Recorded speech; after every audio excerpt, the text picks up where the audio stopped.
Welcome back, everybody. It is my privilege, my honor, my sheer delight to be able to have a conversation with Maria Ressa as our fireside chat today.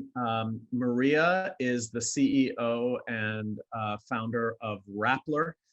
She is also a 2018 Times Person of the Year.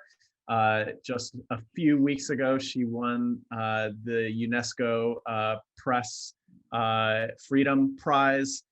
She is one of the leading journalists in the world and has been for many years. I want to have a conversation today about the role of journalism, the importance of journalism, bringing, speaking truth to power, in the age of digital technologies and social media, where doing that has changed so dramatically, and the contours of how we do it, the contours of the challenges of it, and so on. Maria, thank you for joining us. It is truly an honor and a pleasure. Welcome. I want to start just by asking you, how are you? You are in the Philippines. How are things in the Philippines? We're obviously in a global pandemic. Asia is not doing well. How are you personally, and how are the Philippines at the moment? So first of all, it is always great to talk to you, Sinan, and we are first 12 hours ahead of you, right? So it's nearing midnight. This is how great it is to talk to you, right? I will stay up for you. Look, I think you have to think about the Philippines, these strongman rulers, the populist authoritarians who have used social media well, are also the same guys who appointed, and I'll put Duterte, Jair Bolsonaro, they appointed retired military generals to run a pandemic response.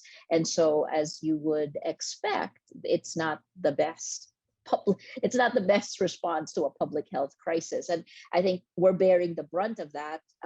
So as you see this fight globally in the Philippines, we've never had our lockdown really lifted. We went back into the severest lockdown as we were a year ago in March. And that lockdown is still in place, although easing. Our lockdowns have nightly curfews. There's in March, there was an 8 p.m. curfew. Now there's a 10 p.m. to 5 a.m. curfew. Simultaneously to that, of course, our hospitals are collapsing. Our healthcare system is collapsing. We've also, starting in March, seen increased violence. And this time, unfortunately, it is lawyers, our lawyers, the most number of people killed in the last 5 years under the Duterte administration. More lawyers were killed than in the 44 years before he took office. And the increased killings of human rights defenders. So this is, wow, it sounds really bad when I put it all together like that. But look, I'm here, we're still working. Rappler, which has, as you know, been under attack since 2016, continues to try to hold power to account. So, and I'm smiling. So we're moving forward. I love seeing you smile, and I'm so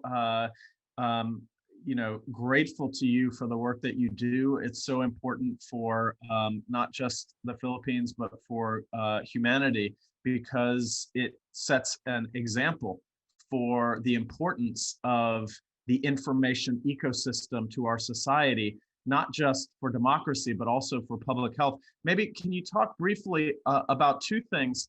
What is the role of the new information ecosystem in the pandemic and the pandemic response, and the way that people are behaving in terms of their own personal behaviors with regard to COVID?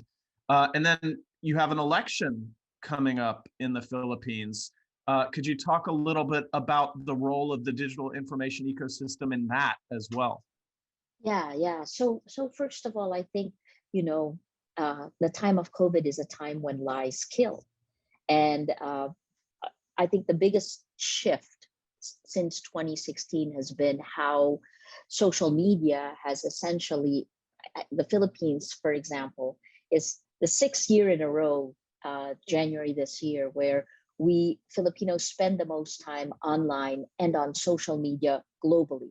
So I look at what's happening here the same way that we sounded the alarm in 2016 on the weaponization of social media, right? How the very same platforms that now Facebook, the world's largest, they deliver the news, the facts.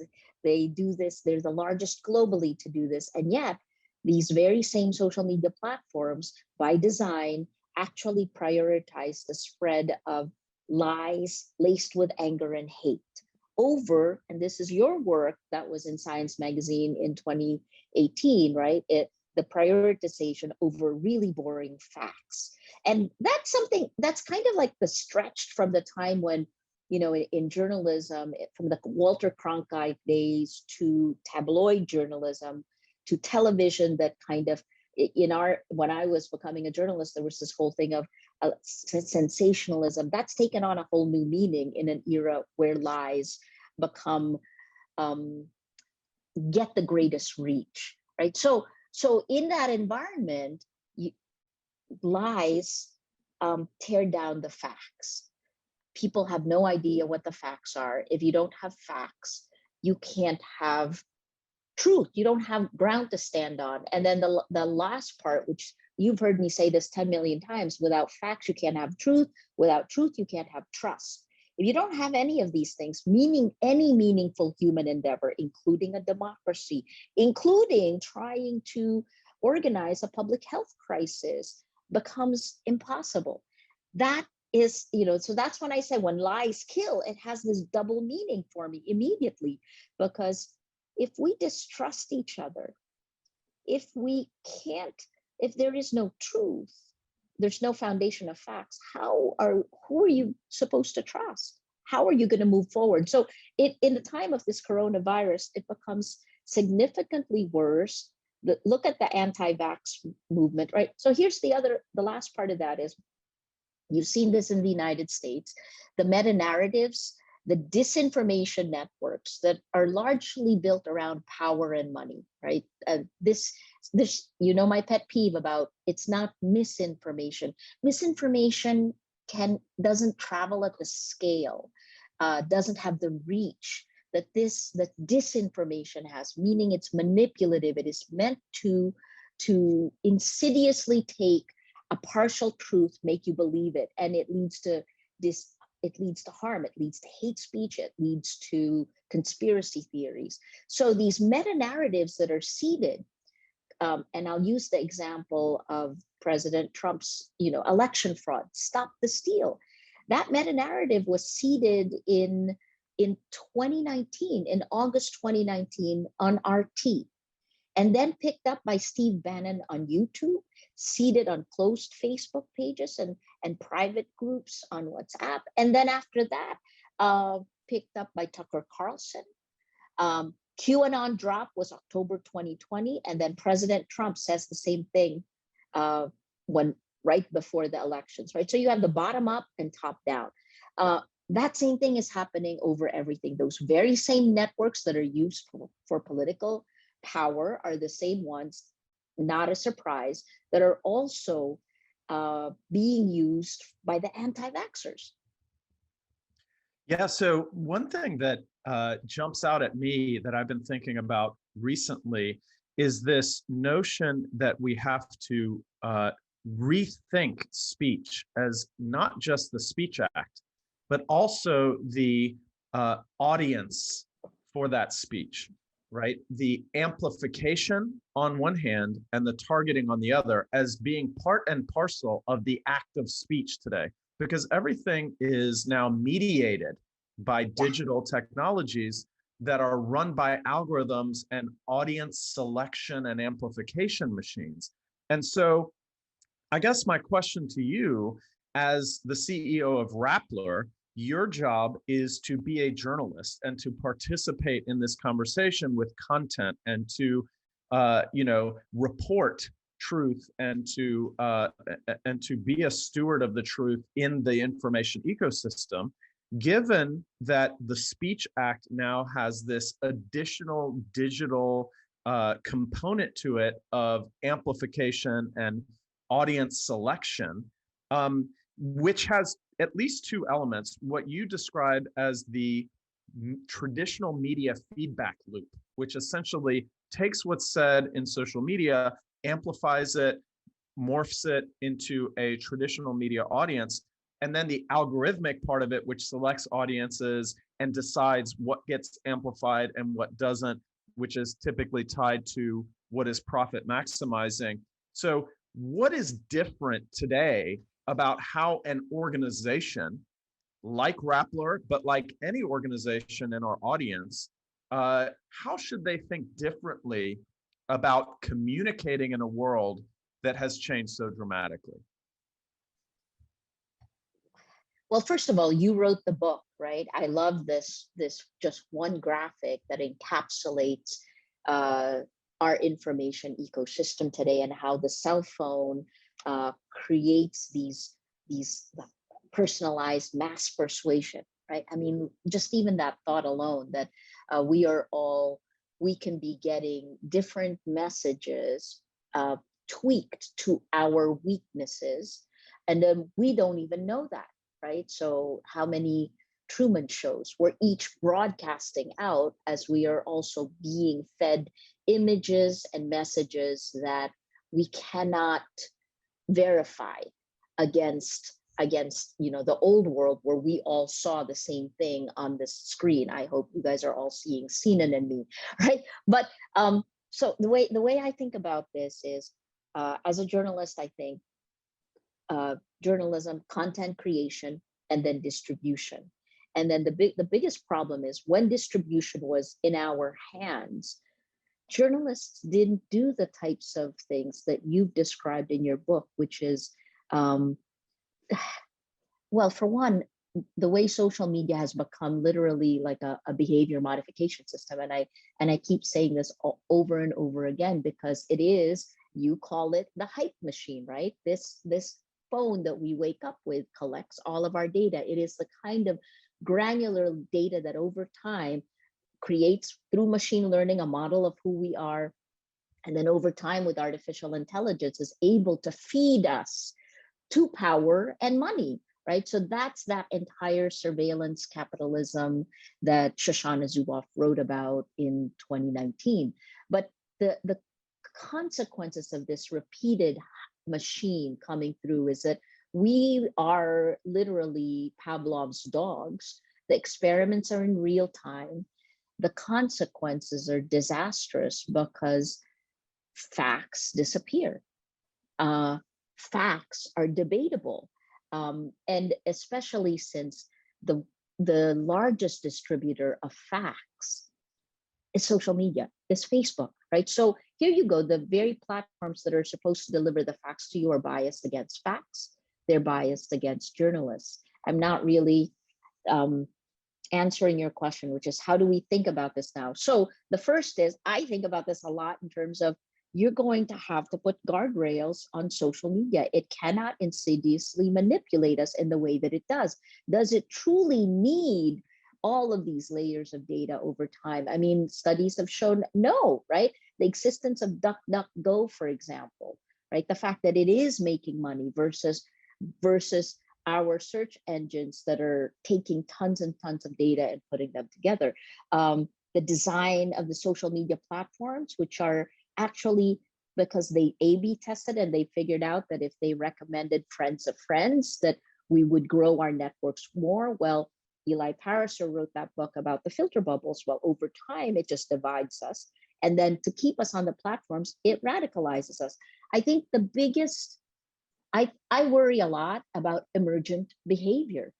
And I don't think it's a coincidence that the best description of our times today, the crisis that we're facing, is from a biologist who studied ants and emergent behavior, right? And this is E.O. Wilson, who said that, our biggest problem is our Paleolithic emotions, our medieval institutions, and the godlike technology. So here to answer your question, I think as we tear these things apart now, your book does a fantastic job of doing that.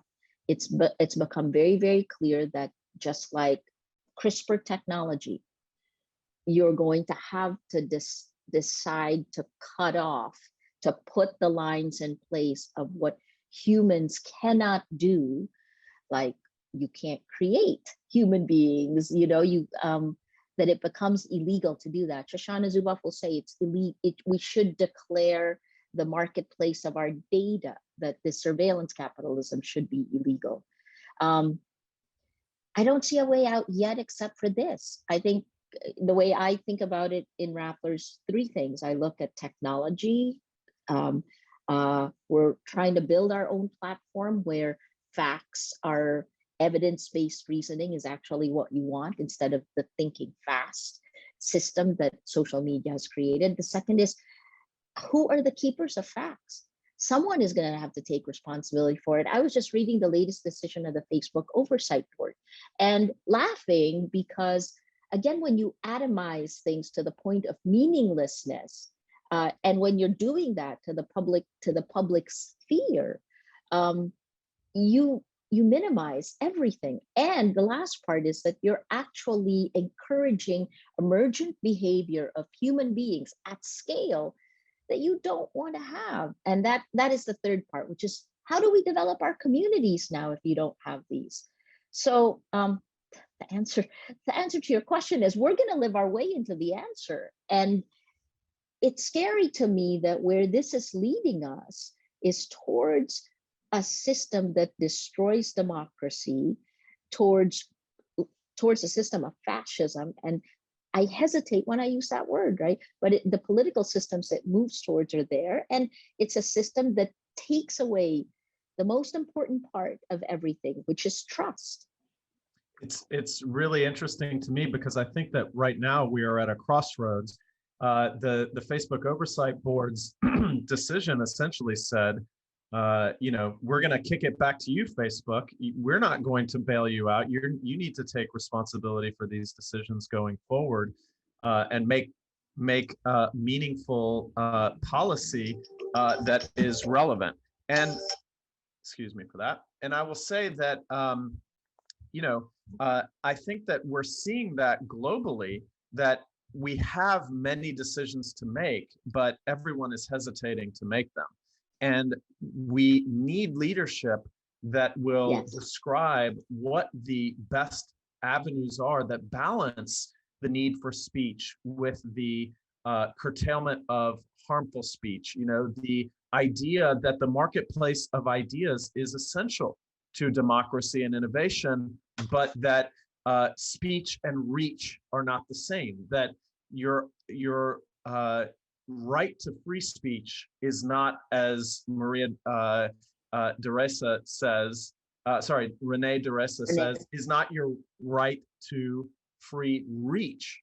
And so I think that now we're at a point where we have to start making important and consequential decisions, and we need leadership that takes bold stances on what those decisions should be, rather than kicking them, for instance, to an oversight board. But before we get into the solutions necessarily, I want to go back and ask you kind of a personal question, which is that, how did you come to journalism as your life's work? How did you decide, or how did you meander, if you didn't decide, into seeing journalism as what you wanted to dedicate your life to, and why you think it is so important, and why you think it's so important today in the information ecosystem that we have today?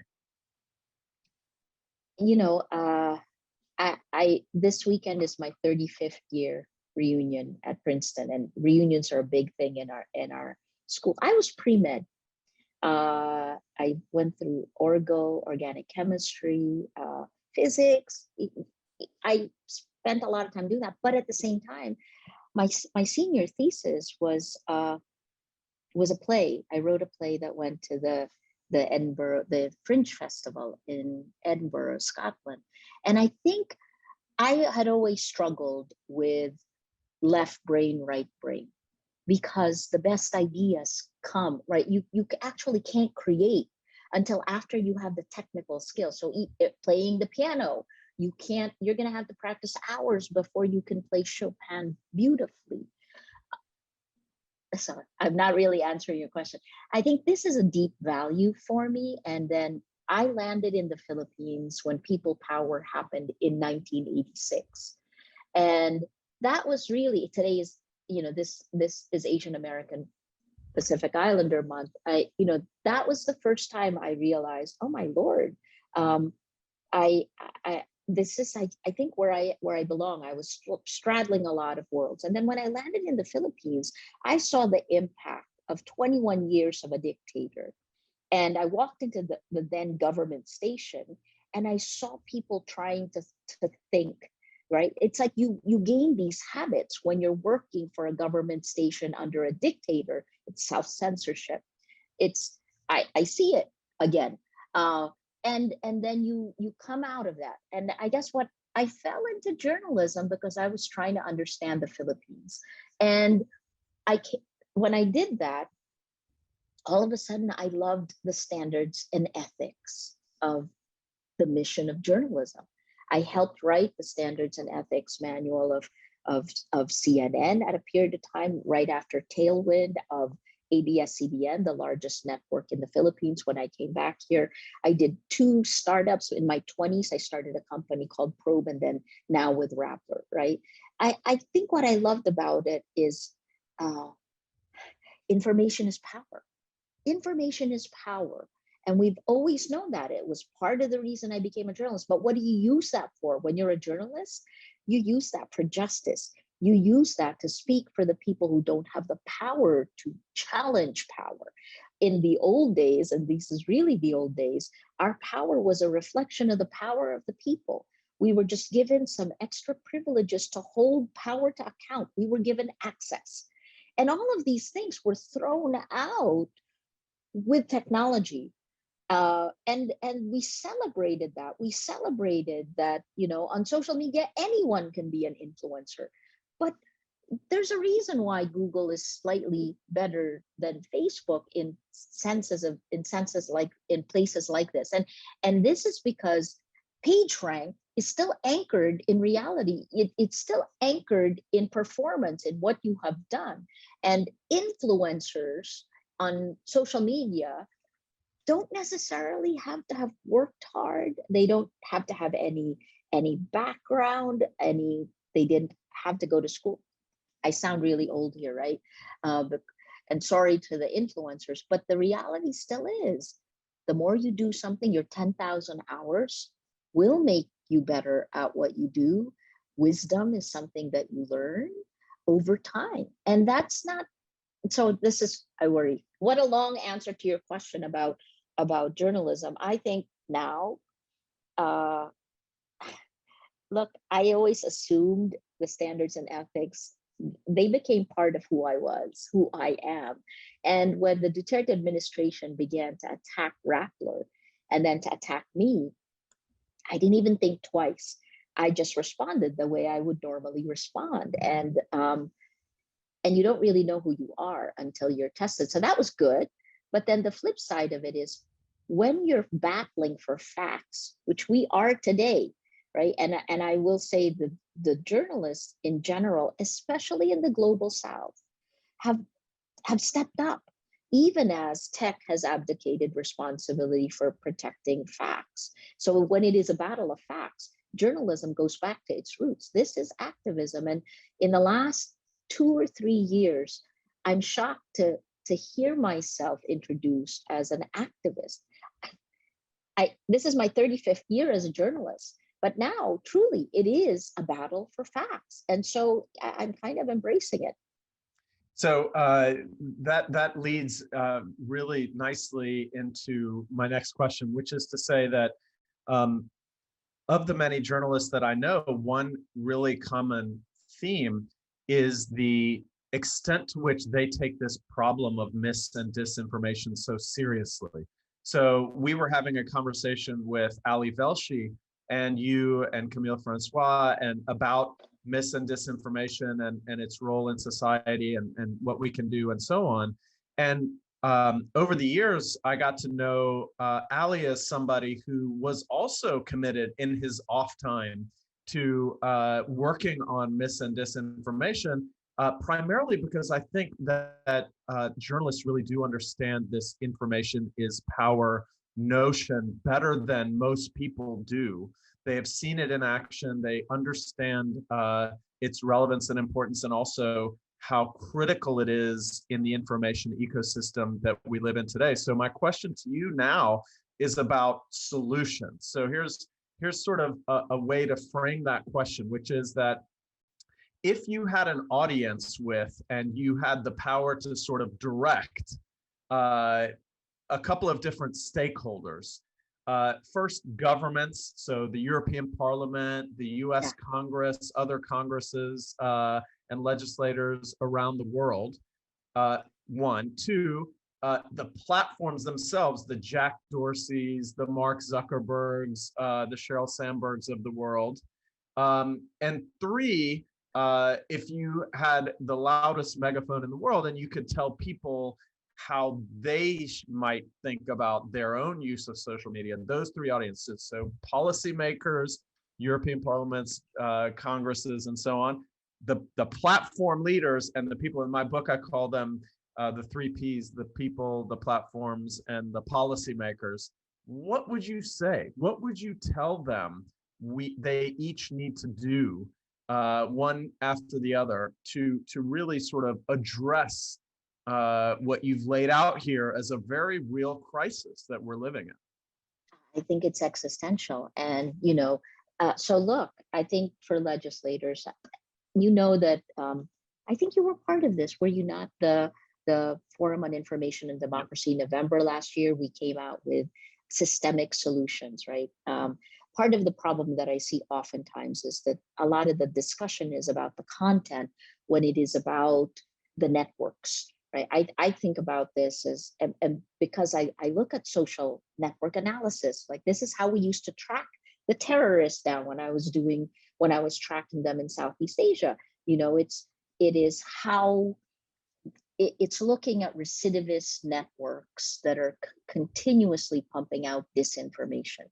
And, by coincidence or not, they are connected to the alt-right, the far right, and they've created a global network. There's another report that came out earlier. So I think to the legislators, very easy. We went through a lot of 4 months of kind of turning ourselves inside out as we see the Facebook oversight board. And I am on the real Facebook oversight board, which is trying to keep Facebook accountable. Well, the laws are simple. There are laws in the real world. Why are the laws in the virtual world different, right? So the first step is you can't yell bomb in a crowded theater. You can't yell fire. You can't yell bomb in an airport. There, I always get this, so the rules in the real world, bring them into the virtual world. That's probably the first fundamental thing. And we can split hairs all the time. And I think that's what you see from the social media platforms. So this is now for number 2, the platforms. Please enlighten self-interest. You are going to have to make less money. That's going to be a given, because this is extractive what they have done. It is like mining. It is not sustainable. And you are already seeing the impact on democracies around the world. The problem is that if you continue this in this vein, the emergent behavior of evil becomes normalized. This is what I'm living with in the Philippines, right? Violence is normalized. In which world do you want that to be? So that's the second. It's like moderate your greed. Sorry, I wasn't like this in 2016. And in fact, all the way until 2018, I worked very closely with all of the platforms. We're still a Facebook partner in the Philippines, but I'm also really scathing about it because there's no more excuses. But I think, because I came from CNN, at the time when I was with CNN in the late 80s, and I watched our network then grow to this global brand, and I knew how we did it. Sometimes it was hit or miss. You don't have a roadmap when you're creating it.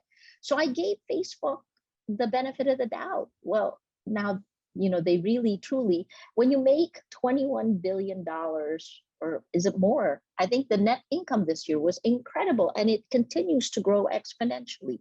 Moderate your greed.